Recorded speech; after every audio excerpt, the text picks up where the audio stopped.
Wow. This is probably my favorite part of spring. Not my favorite season, but it's so beautiful first thing in the morning before the winds kick up. You know, before the winds kick up, the day starts off and you start to hear all the noise across the lake. It's so quiet and serene. I'd have to say that here we're pretty fortunate to have all 4 seasons, and each season has kind of got its own kind of beauty. My favorite has to be fall, but this is my second favorite time of the year. Early spring, you start to see the trees and the forest start to come alive, the buds on the trees. Most importantly, it's pre-black fly and mosquito season. Best time to be in the forest. She's a bright sun this morning. I'm gonna head over into Guy's Forest and we're gonna start cleaning up some of those limbs and chipping them out from the target range. A lot of you folks have asked so many questions about how we process firewood. A lot of questions about why we leave the stumps or we leave big piles of branches, and we don't leave them for long usually. There's no real set time frame. The processing of the firewood from dropping the trees to getting them stacked, that's pretty much down pat and pretty precise, for lack of better words. But cleaning up the debris, like chipping the limbs, taking care of the stumps, those kind of things we just do when we feel like it. At some point we do them, but we don't follow a process where we drop the tree, bucket, limb it, bring the log trailer out, take the logs up to the woodshed, buck them and split them and stack them, and then go back with the chipper, then go back again with other trailers to get the stumps. Those 2 last activities we kind of do when the guys feel like it. And today, it's beautiful out, it's a nice quiet morning. We're gonna head out with the chipper, a couple of chainsaws, and we're gonna look after the chipping today. I hope you'll stick around.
Today and often when we're heading back into the forest, we'll usually use the Woodland Mills, the WC68 that Guy's got.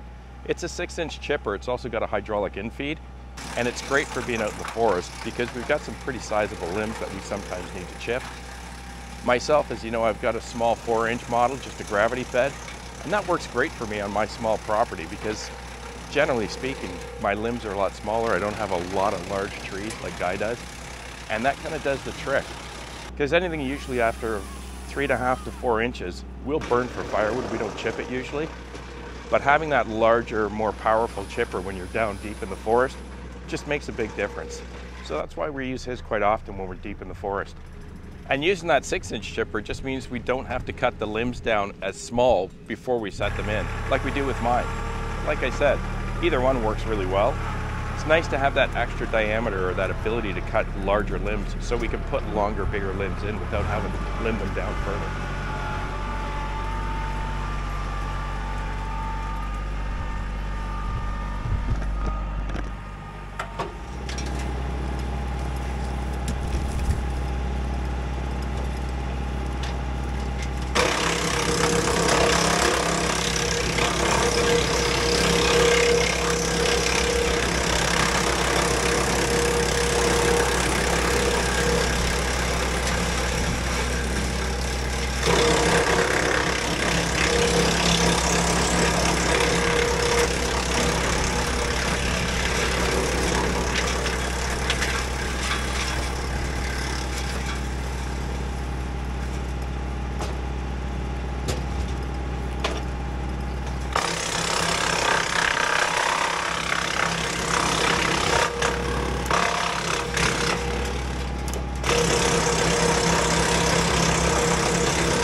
Can't say enough about this Oregon CS300 electric trimming saw.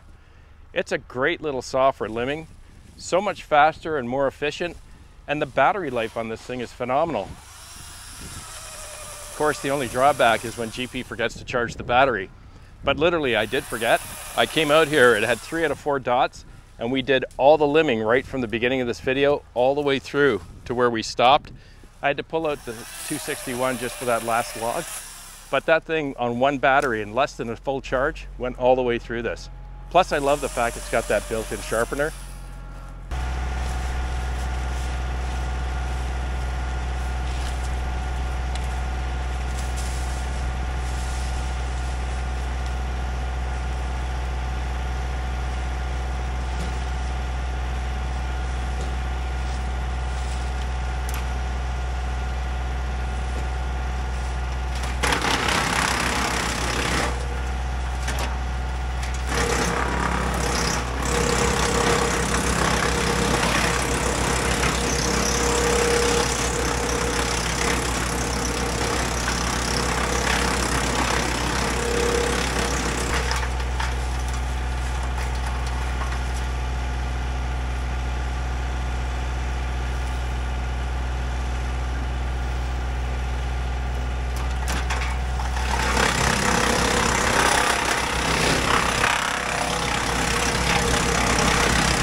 All right.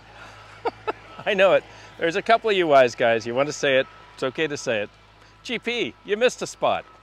Yeah, we didn't get it all done, but we got it about 3/4 of the way through. It's been a beautiful day. We'll take care of the rest of it later, but as I mentioned earlier, when you take a look around, taking a little bit of time just to get those limbs out of the way makes bucking and hauling this firewood out of the forest so much easier, so much nicer. You don't have to fight with the twigs or the branches or the limbs. Plus, you've got it down there, and we've got several piles right along here, as you see. It was a great day. Guys, Woodland Mills chipper, it's the bomb. That thing kicks butt. And if you are new to chipping, you might see we've got a lot of piles here behind me and right down the range as we go towards the end.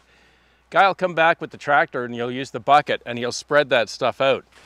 It's especially important over the summer not to leave big piles of sawdust or big piles of chips. I understand, or at least Guy has told me, that it's not safe. It can actually catch fire depending on the right conditions and how much rot is in that pile. So I'm gonna wrap it up here. Just gonna put my stuff away. Guy's already headed into the workshop to turn the ice maker on, and I think we're gonna relax for the rest of the afternoon. Thank you again for hanging out with us. I know chipping's not the most exciting thing, but it is one of those things you gotta do when you're maintaining your property. Have a great week with your family. Please be kind to each other, and I'll see you again right here. I'm Gord Potter, and you've been watching GP Outdoors. Cheers.